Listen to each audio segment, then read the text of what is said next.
बिस्मिल्लाहिर्रहमानिर्रहीम। अस्सलाम वालेकुम व्यूअर्स, कैसे हैं आप सब। उम्मीद है आप सब बिल्कुल खैरियत से होंगे। Sahir electronic solar and security system की तरफ से एक नई वीडियो लेके आज आपकी खिदमत में हाजिर हुआ हूँ। प्यारे दोस्तों, एक बहुत बड़ा मसला जो कि इलेक्ट्रॉनिक्स रिपेयरिंग के दौरान और ख़ासकर यूपीएस और इन्वर्टर की रिपेयरिंग के दौरान हमें दरपेश होता है, उसके बारे में आज हम बात करेंगे।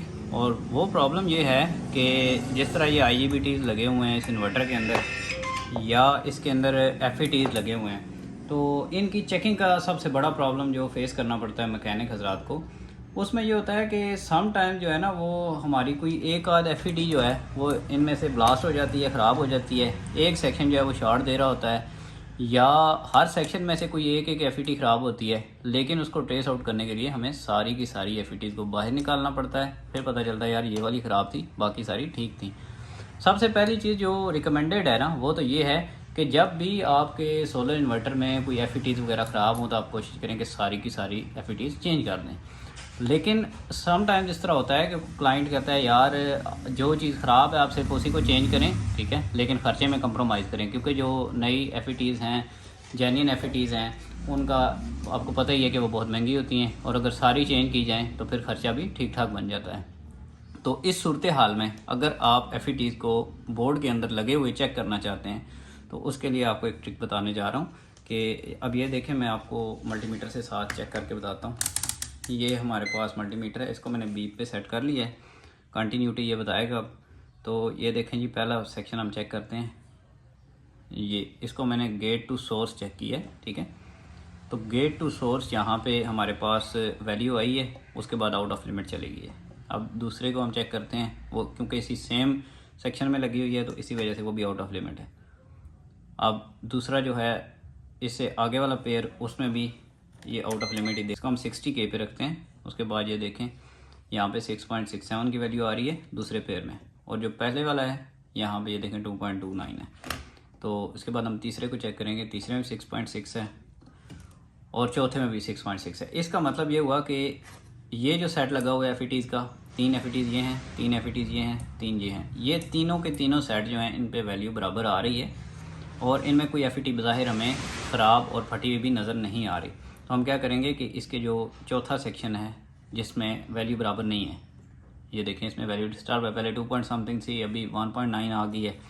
इसकी मैं प्रॉप जो है उनको उल्टा करके लगाता हूँ तो ये देखें मुकम्मल शॉर्ट दे रहा है, जबकि इस तरह नहीं होना चाहिए। दोनों साइडों पे लगाने से इसकी वैल्यू 6.6 आनी चाहिए। ये 6.67 आ रही है, ये देखें यहाँ भी 6.67 है, तो यानी कि यहाँ पर भी वैल्यू 6.67 आनी चाहिए। तो आज हम इनमें से FETs को बाहर निकाले बगैर चेक करेंगे कि कौन सी एक FET ख़राब है। अब ख़राब तो तीनों शो हो रही हैं, लेकिन हम इनमें से एक FET को इधर लगे हुए चेक कर लेंगे। तो अगर हम इसको चेक करें ड्रेन टू सोर्स, ये देखें 1.46 की वैल्यू दे रही है, ये वाली 1.46 की दे रही है 54 की, और ये 1.61 की, तीनों वैल्यू एक जैसी दे रही हैं। तो अब हम इसको देखेंगे ड्रेन टू गेट। ये देखें ड्रेन टू गेट, पहली FET को हम देखते हैं तो ये 0.55 की वैल्यू दे रही है, यानी कि ये फुल शॉर्ट नहीं है, 550 ओम की रेजिस्टेंस दे रही है। दूसरी को हम देखते हैं, ये 5.54 यानी कि 540 ओम की रेजिस्टेंस ये शो कर रही है। और तीसरी को हम चेक करेंगे, ये देखें ये मुकम्मल शॉर्ट दे रही है। ये आपने याद रखना है कि जो पॉजिटिव प्रॉब है उसको आपने लगाना है इसके ड्रेन पे, और जो नेगेटिव है उसको आपने लगाना है गेट पे, तो फिर आपको प्रॉपर वैल्यू नज़र आ जाएगी। वरना अगर आप इससे उल्टी लगाएंगे तो फिर दूसरी भी जो है वो भी समटाइम्स आपको सेम वैल्यू ही शो करती रहेंगी। तो एक दफ़ा फिर से बताता हूँ कि पॉजिटिव प्रॉब को आपने रखना है ड्रेन पे, और जो नेगेटिव प्रॉब है उसको आपने रखना है गेट पे। तो जो FET आपको शॉर्ट दे रही है, 0 की वैल्यू दे रही है, उसको आप बाहर निकाल दें। तो इसको हम अभी बाहर निकालेंगे।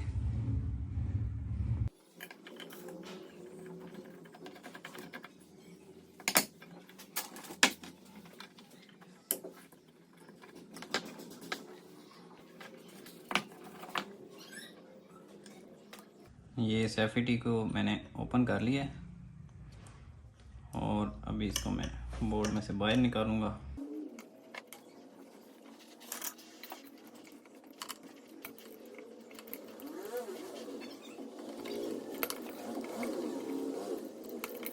ये देखें जी, ये इसकी एक लेग भी टूटी हुई है, ठीक है, ये बाहर नई नज़र भी आ रही है। तो अभी मैं दोबारा से चेक करूँगा। ये देखें जी, अब इसकी वैल्यू जो है वो हमारे पास आ रही है 6.8। तो यहाँ पे ये जो दो हैं इनकी वैल्यू हमारे पास 6.69 हो गई है। तो इस FET के साथ जो रेजिस्टेंस लगी हुई है ये देखें,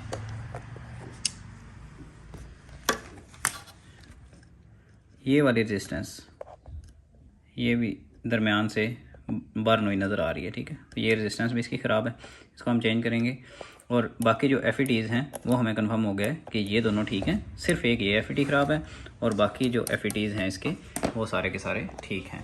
तो प्यारे दोस्तों, ये थी एक छोटी सी ट्रिक जिससे आप सारी FETs को निकाले बगैर जो है वो वेरीफाई कर सकते हैं कि कौन सी वाली एक FET आपकी ख़राब है।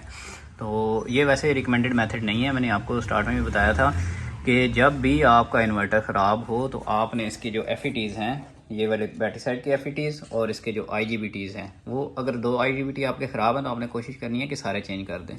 जो बैटरी साइड की FETs हैं वो अगर ख़राब हैं तो आपने सारी की सारी चेंज करनी है। 1-2 चेंज करने से ये मसला होता है कि जब इसके ऊपर पूरा लोड आप डालेंगे या तो ये एरर देगा, दूसरे नंबर पर ये बाकी FETs को भी ख़राब कर देगा। उसकी वजह ये होती है कि जब पहले 1-2 FETs ख़राब हुई हैं तो बाकियों के ऊपर भी थोड़ा बहुत असर पड़ा होता है और वो उस क्वालिटी का लोड नहीं बर्दाश्त कर सकती हैं, ठीक है। तो सबसे बेस्ट तरीका यही है कि जब भी आप FETs चेंज करें तो आप सारी की सारी FETs को चेंज करें। प्यारे दोस्तों, ये थी हमारी आज की वीडियो पसंद आने की सूरत में वीडियो को लाइक करें और कमेंट में अपनी राय का इज़हार ज़रूर कीजिएगा।